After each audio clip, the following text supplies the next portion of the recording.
Hello everyone. Today we'll start with new chapter that is our environment. बहुत simple chapter है, कोई भी complications नहीं है चैप्टर च, बट कुछ टैक्नीकल टर्म्स ने जिन्हां दे बारे ਤੁਹਾਨੂੰ नॉलेज होनी ज़रूरी है। ਉਹਨਾਂ ਦਾ ਕੀ यूजेस है, किस चीज़ ਦੇ ਕੀ एडवांटेजेस डिसएडवांटेजेस ने, ਇਹ ਤੁਹਾਨੂੰ पता ਹੋਣੀਆਂ ਚਾਹੀਦੀਆਂ ਨੇ। बहुत जनरल टॉपिक है एनवायरनमेंट, जनरल भी है, वास्ट भी है, बिकॉज ये बहुत सारे कॉन्सैप्ट्स जो है वो डिस्कस करन नूं हुंदे ने।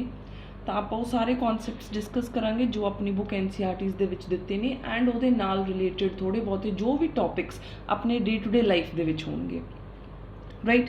सो first of all you should know what is ecosystem. Ecosystem दे विच है कि अपनियां इत्थे जिन्नियां लिविंग ऑर्गेनिजम्स ते non living things, living as well as non living things along with their surroundings, वो किस चीज़ नाल किवें रिएक्ट करदियां ने, एंड लिविंग नॉन लिविंग आपदे विच किवें रिएक्ट करदे ने, किवें इंटरैक्ट करदे ने, you can say.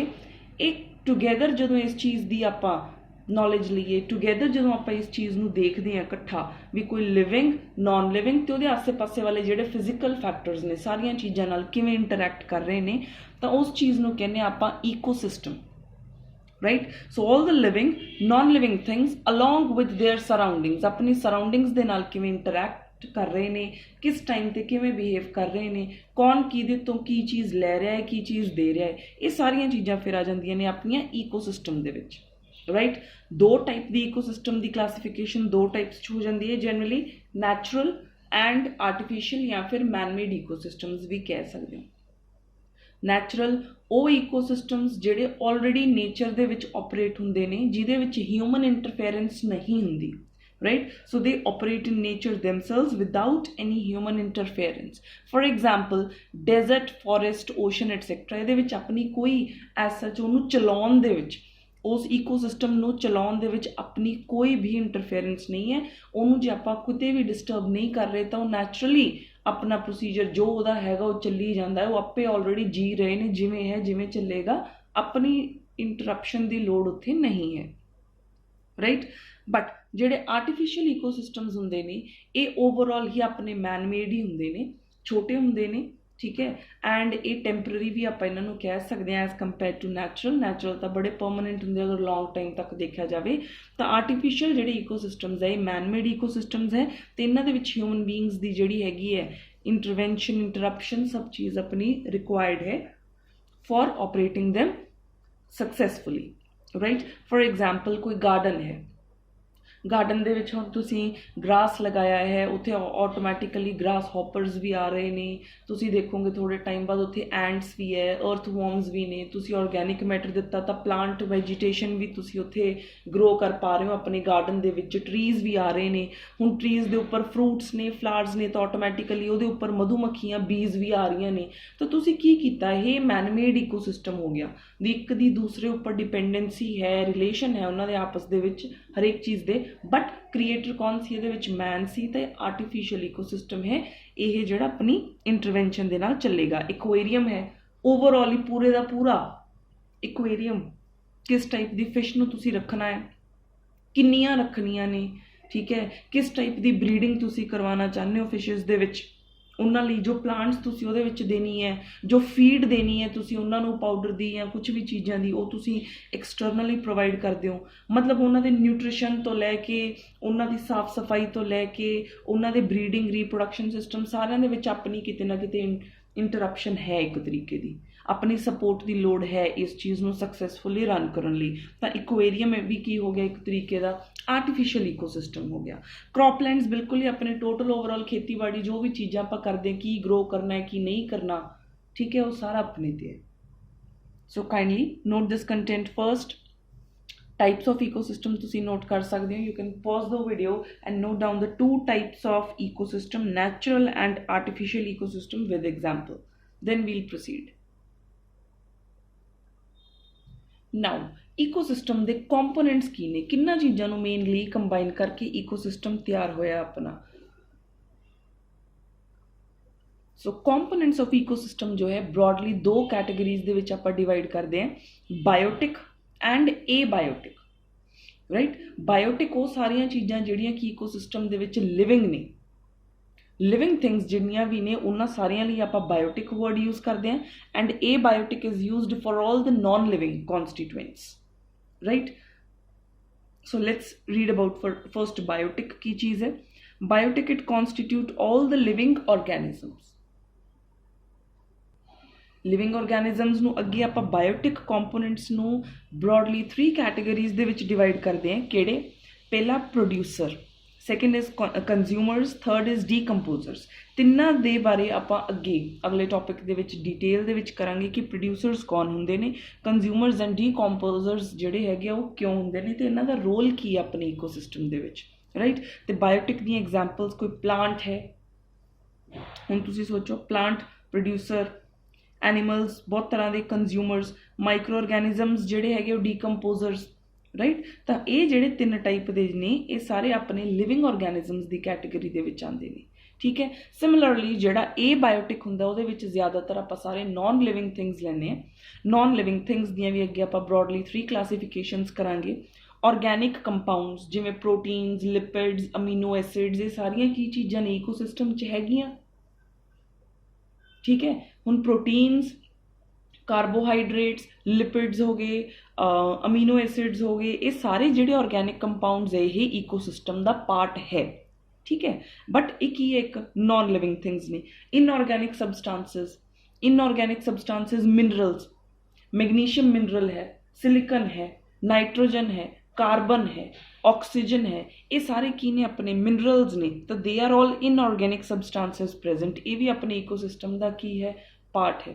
Thirdly is your climatic factors, climate ਦੇ ਰਿਲੇਟਡ ਜੋ ਵੀ ਫੈਕਟਰਸ ਹੋਣਗੇ ਉਹ ਸਾਰੇ ਤੁਹਾਡੇ ਨॉन ਲਿਵਿੰਗ ਫੈਕਟਰਸ ਦੇ ਵਿੱਚ ਆਉਣਗੇ ਇਹ ਬਾਇਓਟਿਕ. ਜਿਵੇਂ ਕਲਾਈਮੇਟਿਕ ਫੈਕਟਰਸ ਮਤਲਬ ਟੈਂਪਰੇਚਰ, ਰੇਨ, ਵਿੰਡ, ਕੀ ਆਪਣੇ ਈਕੋਸਿਸਟਮ ਦਾ এনवायरमेंट ਦਾ ਪਾਰਟ ਹੈ? ਯੈਸ, ਬਿਲਕੁਲ ਹੈ. ਟੈਂਪਰੇਚਰ ਕਿੰਨਾ ਹੈ, ਵਿੰਡ ਕਿੰਨੀ ਸਪੀਡ ਨਾਲ ਚੱਲ ਰਹੀ ਹੈ, ਤੁਹਾਡਾ ਰੇਨਫਾਲ ਹੈ, ਜੋ ਵੀ ਚੀਜ਼ਾਂ ਨੇ, ਲਾਈਟ ਹੈ, ਇਹ ਸਾਰੇ ਕੰਪੋਨੈਂਟਸ ਆਪਣੇ এনवायरमेंट ਦਾ ਇੱਕ ਹਿੱਸਾ ਹੈ.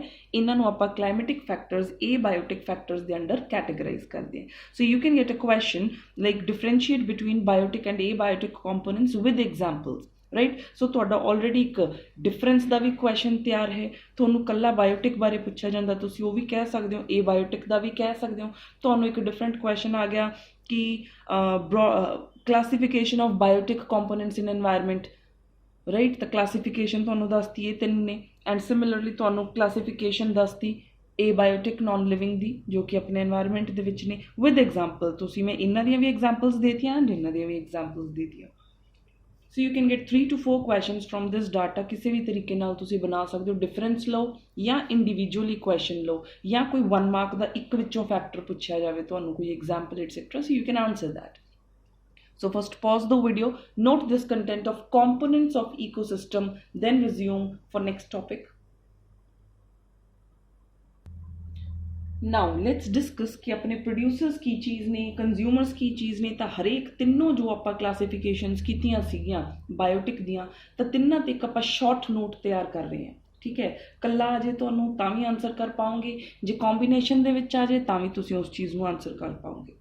So first is producer. Producer ਤੁਹਾਨੂੰ ਆਲਰੇਡੀ ਪਹਿਲਾਂ ਹੀ ਪਤਾ ਹੈ ਕਿ ਪ੍ਰੋਡਿਊਸਰਸ ਕਿਹੜੇ ਹੁੰਦੇ ਨੇ, ਜਿਹੜੇ ਕਿ ਆਪਣਾ ਫੂਡ, ਆਪਣਾ ਨਿਊਟ੍ਰੀਸ਼ਨ ਦਾ ਪ੍ਰੋਸੈਸ ਜੋ ਹੈ ਉਹ ਖੁਦ ਕੈਰੀ ਕਰਦੇ ਨੇ, ਖੁਦ ਬਣਾ ਸਕਦੇ ਨੇ. They can prepare there food ਦੈਮਸੈਲਵਸ, ਠੀਕ ਹੈ? ਉਹ ਕਿਸੇ ਹੋਰ 'ਤੇ ਡਿਪੈਂਡੈਂਟ ਨਹੀਂ ਹੁੰਦੇ ਫॉर देयर ਫੂਡ, ਠੀਕ ਹੈ? ਤਾਂ ਪਲਾਂਟਸ ਜਿਹੜੇ ਹੈਗੇ ਆਪਣੇ এনवायरमेंट ਦੇ ਵਿੱਚ ਤੇ ਕੁਝ ਆਪਣੇ ਬਲੂ ਗ੍ਰੀਨ ਐਲਗੀ ਐਟਸੈਟਰਾ, ਇਹ ਸਾਰੇ ਕੀ ਆਪਣੇ ਪ੍ਰੋਡਿਊਸਰਸ ਨੇ. ਇਹ ਆਪਣਾ ਭੋਜਨ ਜੋ ਹੈ, ਖਾਣਾ ਪਾਣੀ ਜੋ ਹੈ ਖੁਦ ਪ੍ਰਿਪੇਅਰ ਕਰ ਸਕਦੇ ਨੇ. They are not dependent upon any other organism. So first point is prepare their food themselves. Second is they include all the green plants ਜਿਨ੍ਹਾਂ ਦੇ ਵਿੱਚ ਕੀ ਗ੍ਰੀਨ ਕਲਰ ਪਿਗਮੈਂਟ ਹੋਏਗਾ, ਕਲੋਰੋਫਿਲ. ਜਿਹੜੇ ਪਲਾਂਟਸ ਦੇ ਵਿੱਚ ਗ੍ਰੀਨ ਕਲਰ ਪਿਗਮੈਂਟ ਕਲੋਰੋਫਿਲ ਹੁੰਦਾ ਹੈ ਉਹ ਕੀ ਹੁੰਦੇ ਨੇ, ਆਟੋਟ੍ਰੋਫਸ ਹੁੰਦੇ ਨੇ. ਬਲੂ ਗ੍ਰੀਨ ਐਲਗੀ ਜਿਹਨੂੰ ਕਿ ਤੁਸੀਂ ਸਾਈਨੋ ਬੈਕਟੀਰੀਆ ਵੀ ਕਹਿੰਦੇ ਹੋ, and some bacteria and microorganisms they are capable of preparing their food themselves, right? Third point, what they will do, they will perform the process of photosynthesis. ਇਹ ਆਪਾਂ ਪਹਿਲਾਂ ਵੀ ਕੀਤਾ ਹੋਇਆ, ਬਹੁਤ ਵਾਰ ਕੀਤਾ ਹੋਇਆ ਫੋਟੋਸਿੰਥੇਸਿਸ. ਇਹ ਪ੍ਰੋਡਿਊਸਰਸ ਹੀ ਨੇ ਜਿਹੜੇ ਆਟੋਟ੍ਰੋਫਸ ਹੀ ਨੇ ਜਿਹੜੇ ਕਿ ਫੋਟੋਸਿੰਥੇਸਿਸ ਦੇ ਪ੍ਰੋਸੈਸ ਨਾਲ ਕੀ ਕਰਨਗੇ, they will trap solar energy with the help of green colour pigment that is chlorophyll, ठीक है। ग्रीन पत्ते दे विच ग्रीन कलर पिगमेंट है क्लोरोफिल, जिहदे नाल ਉਹ ਕੀ ਕਰਦੇ ਨੇ सोलर एनर्जी ਨੂੰ ट्रैप करनगे। चैप्टर 6 च भी पढ़िया सीगा तुसीं 3 स्टैप्स जिहदे विच फोटोसिंथेसिस हुंदा है, 3 स्टैप्स जिन्हां दे विच फोटोसिंथेसिस हुंदा है। तो ਉਹਦੇ ਚ ਪਹਿला स्टैप ही की सी, they will trap solar energy with the help of green color pigment called chlorophyll। ठीक है। फिर वो सोलर एनर्जी ਨੂੰ ਤੁਸੀਂ ਜੋ ਹੈ ਕੈਮੀਕਲ એનર્ਜੀ ਦੇ ਵਿੱਚ ਕੀ ਹੁੰਦਾ ਹੈ ਕਨਵਰਜਨਸ ਹੁੰਦੀਆਂ ਨੇ, ਦੈਨ ਆਪਣਾ ਰਿਡਕਸ਼ਨ ਪ੍ਰੋਸੈਸ ਹੁੰਦਾ ਹੈ ਕਾਰਬੋਹਾਈਡਰੇਟਸ ਦਾ। ਤਾਂ ਪਹਿਲਾ ਪ੍ਰੋਸੈਸ ਜਿਹੜਾ ਕਲੋਰੋਫਿਲ ਵਾਲਾ ਹੈ ਤੁਸੀਂ 6th ਚੈਪਟਰ ਨਾਲ ਕੋਰੀਲੇਟ ਕਰ ਸਕਦੇ ਹੋ, right. This is the equation for photosynthesis. Plants they will take carbon dioxide from atmosphere, ठीक है। एटमोसफेयर चो कार्बन डाइऑक्साइड लैणगे, वाटर लैणगे फ्रॉम रूट्स तो एब्जॉर्ब करनगे पानी नूं, जिहड़ा कि पानी आपां उन्हां नूं पाउने आ, ठीक है, in presence of sunlight and they should have chlorophyll. तो आ सारियां चीज़ां नैसेसरी ने फोटोसिंथेसिस दे होण लई। कार्बन डाइऑक्साइड फ्रॉम एटमोसफेयर मिलनी चाहिए है, पानी मिलना चाहिए, क्लोरोफिल पिगमेंट ਉਹਦੇ ਵਿੱਚ ਹੋਣਾ ਚਾਹੀਦਾ ਤੇ ਸਨਲਾਈਟ ਸੋਲਰ એનર્ਜੀ ਉਹਨੂੰ ਮਿਲਣੀ ਚਾਹੀਦੀ ਹੈ। ਫਿਰ ਜਾ ਕੇ ਆਪਣੇ ਕੋਲੇ ਪਲਾਂਟਸ ਕੀ ਕਰਦੇ ਨੇ ਪ੍ਰੋਡਿਊਸ ਕਰਦੇ ਨੇ ਇੱਕ complex carbohydrate which is called glucose. Complex ਨਹੀਂ ਤਾਂ ਸਿੰਪਲ ਕਾਰਬੋਹਾਈਡਰੇਟ ਹੈ ਇਹ, ਕੰਪਲੈਕਸ ਹੁੰਦੇ ਜਿੱਦਾਂ ਸੈਲੂਲੋਸ ਵਗੈਰਾ ਉਹ ਕੰਪਲੈਕਸ ਕਾਰਬੋਹਾਈਡਰੇਟ ਹੁੰਦਾ ਹੈ। ਗਲੂਕੋਜ਼ ਕਾਰਬੋਹਾਈਡਰੇਟ ਦੀ ਫਾਰਮ ਹੈ C6H12O6। ਇਹਨੂੰ ਮੈਂ ਲਿਖਣ ਦਾ ਪਹਿਲਾਂ ਵੀ ਤਰੀਕਾ ਦੱਸਿਆ ਸੀ। CH ਤੇ O ਡਿਕਸ਼ਨਰੀ ਦੇ ਤਰੀਕੇ ਨਾਲ ਜਿਹੜੀ ਚੀਜ਼ ਪਹਿਲਾਂ ਹੈ C ਪਹਿਲਾਂ ਆਉਂਦੀ ਹੈ, एच बाद च आंदा है, ओ लास्ट ते आएगा, ठीक है। तो तिन्ना दा ऑर्डर जो है डिक्शनरी वाला ऑर्डर है।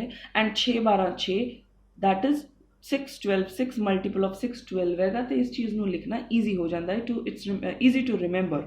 Formula of glucose and oxygen, यही ऑक्सीजन जो प्लांट्स एटमोसफेयर दे विच छड्डदे ने रिलीज़ करते हैं, इस ऑक्सीजन नूं आपां यूज़ करते हैं अपने रेस्पिरेशन प्रोसैस लई। ਸਾਹ ਲੈ ਕੇ ਜਿਹੜੀ ਆਪਾਂ ਆਕਸੀਜਨ ਅੰਦਰ ਲੈ ਕੇ ਜਾਂਦੇ ਹਾਂ ਉਹ ਕੌਣ ਪ੍ਰੋਡਿਊਸ ਕਰਦਾ ਹੈ ਪਲਾਂਟਸ ਪ੍ਰੋਡਿਊਸ ਕਰਦੇ ਨੇ, ਠੀਕ ਹੈ। ਇਸੇ ਆਕਸੀਜਨ ਨੂੰ ਆਪਾਂ for the process of respiration use ਕਰਦੇ ਹਾਂ, for the process of combustion. ਕੋਈ ਵੀ ਚੀਜ਼ ਆਪਾਂ ਮਚਾਉਣੀ ਕਰਨੀ ਹੁੰਦੀ ਆ, ਬਾਲਣਾ ਹੁੰਦਾ ਹੈ ਕੁਝ ਵੀ ਚੀਜ਼ ਨੂੰ, you have to burn anything, ਤਾਂ ਉਹਦੇ ਲਈ ਤੁਹਾਨੂੰ ਕੀ ਚੀਜ਼ ਚਾਹੀਦੀ ਹੈਗੀ ਆਕਸੀਜਨ ਗੈਸ ਮੈਂਡੇਟਰੀ ਹੈ। Why? Oxygen is supporter of combustion, right? So this is your equation for photosynthesis. Next, producers they are also called autotrophs। auto ਦਾ ਮਤਲਬ ਹੁੰਦਾ ਹੈ ਖੁਦ, ਜੋ ਬਣਾਉਣ ਆਪਣਾ ਭੋਜਨ ਉਹਨਾਂ ਨੂੰ autotrophs ਕਹਿੰਦੇ ਆ। ਐਂਡ ਟ੍ਰੋਫਿਕ ਲੈਵਲਸ ਤੁਸੀਂ ਅੱਗੇ ਕਰੋਗੇ ਕਿ ਫੂਡ ਚੇਨ ਦੇ ਵਿੱਚ ਕਿਵੇਂ ਟ੍ਰੋਫਿਕ ਲੈਵਲਸ ਹੁੰਦੇ ਨੇ, ਤਾਂ ਪ੍ਰੋਡਿਊਸਰਸ ਜੋ ਹੈ ਤੁਹਾਡਾ ਫਰਸਟ ਟ੍ਰੋਫਿਕ ਲੈਵਲ ਬਣਦਾ ਹੈ। बेस वाला एक फर्स्ट ट्रॉफिक लेवल बनता है, अगले सारे ट्रॉफिक लेवल्स जिहड़े हुंदे ने फूड चेन दे वो प्रोड्यूसर्स तो स्टार्ट हुंदे ने। तां पहल कौन करेगा, पहला लेवल किहड़ा होएगा producers, right. So kindly note down this content of producers, then resume to have content of consumers। Now see, consumers किहड़े होणगे, जिहड़े कि अपना खाना पानी खुद प्रोड्यूस नहीं कर सकते, they are dependent upon other organisms for food। So the first point is they do not prepare their own food, and second point is they are called heterotrophs, right। ਤਾਂ ਹੁਣ ਟ੍ਰੋਫਿਕ ਲੈਵਲ ਦੇ ਵਿੱਚ first level ਜਿਹੜਾ ਹੁੰਦਾ ਉਹ producers ਦਾ ਹੁੰਦਾ ਹੈ। Second onwards ਜਿਹੜੇ ਲੈਵਲਸ ਸਟਾਰਟ ਹੁੰਦੇ ਨੇ ਉਹ ਸਾਰੇ ਕੰਜ਼ਿਊਮਰਸ ਦੇ ਹੋ ਜਾਂਦੇ ਨੇ। So they form second to the higher trophic level. ਉਹ ਕਿਉਂ? ਕਿਉਂਕਿ ਉਹ ਸਾਰੇ ਪ੍ਰੋਡਿਊਸਰਸ ਦੇ ਉੱਪਰ ਡਿਪੈਂਡੈਂਟ ਨੇ। ਸੈਕੰਡ ਥਰਡ ਫੋਰਥ ਐਟਸੈਕਟਰਾ ਉਹ ਆਪਣੇ ਤੋਂ ਥੱਲੇ ਪ੍ਰੋਡਿਊਸਰਸ ਦੇ ਉੱਪਰ ਡਿਪੈਂਡੈਂਟ ਨੇ, डायरैक्टली या इनडायरैक्टली। इसे करके सैकेंड तो लैके ऊपर तक के सारे ट्रॉफिक लैवल्स किहड़े होणगे वो कंज्यूमर्स दे होणगे, ठीक है। कंज्यूमर्स की जो क्लासिफिकेशन है वो primary, secondary, tertiary and quaternary consumers की फॉर्म दे विच तुसीं क्लासीफाई करदे हो। तरीका की है, प्राइमरी जिहड़े सब तो पहले कंज्यूमर्स जिहड़े हर्बीवोरस ते प्रोड्यूसर्स ते, हर्बीवोरस जिहड़े कि प्रोड्यूसर्स ते फीड करनगे, इन्हां नूं आपां हर्बीवोरस नाम दिन्ने आ। They are the primary consumers, first level consumers कह सकदे हो तुसीं। डायरैक्टली ये किस चीज़ नूं खाणगे, प्रोड्यूसर्स नूं खा के अपना जिहड़ा हैगा फोटोसिंथेसिस जिन्हां ने कीता सी, प्रोड्यूस कीता सी फूड, उन्हां दे उपर फीड करनगे खुद नूं, ठीक है। So primary consumers they feed on producers directly, they are also called the herbivores. And इन्हां दी एग्जाम्पल्स बहुत सारियां ने जिहड़ियां कि प्रोड्यूसर्स ते डायरैक्टली फीड करते हैं आपदे आप नूं। डीयर हो गया, काऊ हो गई, गोट हो गई, एटसैक्ट्रा, ये सारे की हर्बीवोरस ऑर्गेनिजम्स ने, राइट। हुण second is your secondary consumers. ये प्राइमरी कंज्यूमर सी, सैकेंडरी कंज्यूमर हो जिहड़े कि प्राइमरी वालियां नूं खाणगे, ठीक है, प्राइमरी वालियां नूं अपना भोजन बनाउणगे। सो दे फीड ऑन हर्बीवोरस, ਤਾਂ ਇਹ ਆਪਦਾ ਖਾਣਾ ਪਾਣੀ ਇਹਨਾਂ ਨੂੰ ਬਣਾਉਣਗੇ ਹਰਬੀਵੋਰਸ ਨੂੰ। They are also called primary carnivores. ठीक है, पहले होंगे herbivores, second is your carnivores. तो इन्हों ਆਪਾਂ प्राइमरी कार्नीवोर्स कहने क्योंकि ये पहले लैवल के कार्नीवोर्स ने। ਤਾਂ ਪ੍ਰਾਇਮਰੀ ਕਾਰਨੀਵੋਰਸ ਜਿੱਦਾਂ ਕੈਟਸ ਹੈ, ਕੈਟਸ ਅੱਗੇ ਕਿੰਨਾ ਚੀਜ਼ਾਂ ਨੂੰ ਖਾ ਸਕਦੀ ਹੈ, ਰੈਟਸ ਨੂੰ ਖਾ ਸਕਦੀ ਹੈ, ਡੌਗਸ ਨੇ, ਠੀਕ ਹੈ, ਬਹੁਤ ਸਾਰੇ ਫੌਕਸ ਹੁੰਦੇ ਨੇ ਤੁਹਾਡੇ। ਤਾਂ ਇਹ ਸਾਰੀਆਂ ਚੀਜ਼ਾਂ ਜਿਹੜੀਆਂ ਨੇ ਫਰਦਰ ਕਿਸੇ ਨਾ ਕਿਸੇ ਹੋਰ ਹਰਬੀਵੋਰਸ ਆਰਗੈਨਿਜ਼ਮ 'ਤੇ ਫੀਡ ਕਰਦੀਆਂ ਨੇ। Third is your tertiary consumers, ਦੇ ਫੀਡ ਔਨ ਦ ਪ੍ਰਾਇਮਰੀ ਕਾਰਨੀਵੋਰਸ। ਤਾਂ ਇਹ ਇਹਨਾਂ 'ਤੇ ਫੀਡ ਕਰਨਗੇ। ਫॉर एग्जांपल ਸਨੇਕ ਹੈ, ਉਹ ਫਰੋਗ ਨੂੰ ਖਾ ਸਕਦਾ ਹੈ, ਰੈਟ ਖਾ ਜਾਂਦਾ ਹੈ, ठीक है। तो स्नेक की हो गए तुहाडे प्राइमरी कार्नीवोर्स नूं खा गए, तो ये की हो गए तुहाडे सैकेंडरी कार्नीवोर्स हो गए। एंड शार्क्स ने, छोटियां शार्क्स ने, छोटियां फिशिस ते फीड कर जांदियां ने, बहुत वड्डियां जे नहीं हैगियां तां, ठीक है। छोटियां शार्क्स होर भी बहुत जिहड़ा है फ्लैश एटसैक्ट्रा वालियां चीज़ां खा जांदियां ने, ठीक है। Then last is your top carnivores, ये इन्हां नूं अगे कोई भी खा नहीं पाएगा। ऑलमोस्ट तुसीं ये कह लो कि एक एक्सट्रीम लैवल टॉप लैवल ते पहुँच गए, जिहड़े कि फरदर आपदे आप नूं सैकेंडरी कार्नीवोर्स ते की करदे ने, फीड करदे ने। बहुत वड्डी वेल है कोई, ठीक है, वो छोटी शार्क नूं भी खा सकदी है, तो वेल की होगी तुहाडी एक तरीके दी टॉप कार्नीवोर्स होगी। टाइगर्स ने, ये आपदे तो थल्ले डीयर नूं भी खा जांदे, गोट भी खा जांदे, कैट, डॉग, स्नेक, सब चीज़ां ते ये फीड कर लैंदे आपदे आप नूं। तां टाइगर्स नूं मारन वाले बड़े घट ने, तां ज़्यादातर टाइगर, लायन एटसैक्ट्रा की हो जांदे ने फूड चेन का एक टॉप मोस्ट लैवल, जिथे जाके फूड चेन एंड हो जाती है, राइट। तो ये लैवल्स ने तुहाडे, जिवें स्टार्टिंग प्रोड्यूसर तो कौन एक तो अगे एक तो अगे एक इन्हां नूं खाई जाएगा, तो इदां फूड चेन बनी जाएगी, right। So this was your consumer। kindly pause the video, note down the content for consumers। so now the third classification जो बायोटिक components दी सी, वो सी decomposers, राइट। सो डीकंपोजर की करनगे, बहुत छोटे माइक्रो ऑर्गेनिजम्स जिवें बैक्टीरिया एटसैक्ट्रा होंदे ने, सारे की ये डीकंपोज कर दिंदे ने, किसी कंपलैक्स ऑर्गेनिक सबसटांस नूं सिंपल दे विच तोड़ दिंदे ने, ठीक है। किसी कंपलैक्स सबसटांस नूं सिंपल च ब्रेक डाउन कर देंगे। They feed on dead decaying organisms बहुत ज़्यादा। And the first point is feed on dead organic matter and waste products, जो गंदियां सड़ियां हुई गलियां चीज़ां होंदियां ने, उन्हां ते ज़्यादा एक्ट करते हैं बैक्टीरिया। एरोबिक या एनारोबिक रेस्पिरेशन नाल की कर दिंदे ने, खत्म कर दिंदे ने उस चीज़ नूं। Second point is they include bacteria and fungi, ठीक है। दे इंक्लूड बैक्टीरिया, फंगाई वर्गे बहुत इन्हां दी अगे कैटेगरीज ने जो कि फीड करदियां ने। Third is they break down the complex organic substances into simple substances that go into soil and reused. जदों किसी चीज़ नूं ब्रेक करके तोड़ के उन्होंने लेटर ऑन सॉइल दे विच चलियां गईयां वो न्यूट्रीएंट्स, तो उत्थों सॉइल जो है दोबारा तो यूज़ करनगे उन्हां न्यूट्रीएंट्स नूं, प्लांट्स नाल एब्जॉर्ब करनगे, रूट्स नाल एब्जॉर्ब करनगे, तो मिनरल्स जो है दोबारा तो रीयूज हो जाएंगे, ठीक है। सो इंपॉर्टेंस की हो गया डीकंपोजर्स का, या फिर रोल की हो गया डीकंपोजर्स का। इन्हां दे दो बहुत इंपॉर्टेंट रोल है अपने एनवायरनमेंट दे विच। पहला, they help in recycling of nutrients. Magnesium, calcium, carbon, nitrogen, oxygen वर्गे जिहड़े ऑर्गेनिक कंपाउंड्स नूं इन्हां ने तोड़ के सॉइल दे विच वापस भेजता सी, तो सारे न्यूट्रीएंट्स दोबारा तो एनवायरनमेंट दे विच यूज हो सकते हैं with the help of plants, right। So they help in recycling of nutrients in environment। and second very important role of decomposers की चीज़ है, they help in keeping the environment clean, ठीक है। तुसी देखिया होना कोई सड़ियां चड़ियां आप कहने कोई गलियां चीज़ों को कंपोस्ट बनाने, ऑर्गेनिक मैटर तैयार होंदा है, मैन्योर तैयार होंदी है, किन्ना चीज़ों की तैयार होंदी है, ऑर्गेनिक सबसटांसिस नूं बैक्टीरिया की हेल्प नाल डीकंपोज कराया जाता है, राइट। दैन इज तुसीं ऐ देखिया होएगा ग्रेवयार्ड्स दे विच जदों कोई भी आपां कहिए कोई ह्यूमन बॉडी है या कोई भी लिविंग ऑर्गेनिज्म नूं थल्ले सॉइल दे विच तुसीं दबोगे ग्रेवयार्ड्स दे विच, तो वो थोड़े महीनों के बाद after few months if you will visit that place you will not find the skin और any of the compounds on the body of that person, you will only find the skeleton over there, right. तो skin कित्थे गई, क्योंकि वो अपना की सी organic compounds तो बनी हुई चीज़ सी, तो उन्होंने बैक्टीरिया ने की करता डीकंपोज करता, ओनली द स्केलेटल पार्ट जिहड़ा हैगा तुहानूं दिखदा है, ठीक है। तो इस तरीके नालों की करते एनवायरनमेंट नूं क्लीन करन दा भी काम करते हैं। So this is very important question. They help in recycling of nutrients, क्यों, क्योंकि सॉइल च वापस चला जाता है ब्रेक डाउन करके। एंड सैकेंडली वो एनवायरनमेंट की सफाई लई, एनवायरनमेंट नूं क्लीन करके रखने लई बहुत ज़्यादा अपना अच्छा रोल प्ले करते हैं। ठीक है. So this was your introduction. Environment की चीज़ है इकोसिस्टम. ਤੇ ਉਦੋਂ ਬਾਅਦ 'ਚ ਆਪਾਂ ਕੀਤਾ ਉਹਦੀਆਂ ਦੋ types, natural and artificial ecosystem. Then we did components of ecosystem in which we did biotic and abiotic components. Biotic ਦੀ ਮੈਂ explanation ਤੁਹਾਨੂੰ ਦਿੱਤੀ ਹੈ, producers, consumers and decomposers, right? All the three subcategories under biotic components. So in next lecture, we'll see what all other topics we have in this environment. You can pause the video, note this content of decomposers. It's very important. It's very important. Then in the next video, we'll have some other topics of this chapter, environment. Till then, thank you. Keep revising.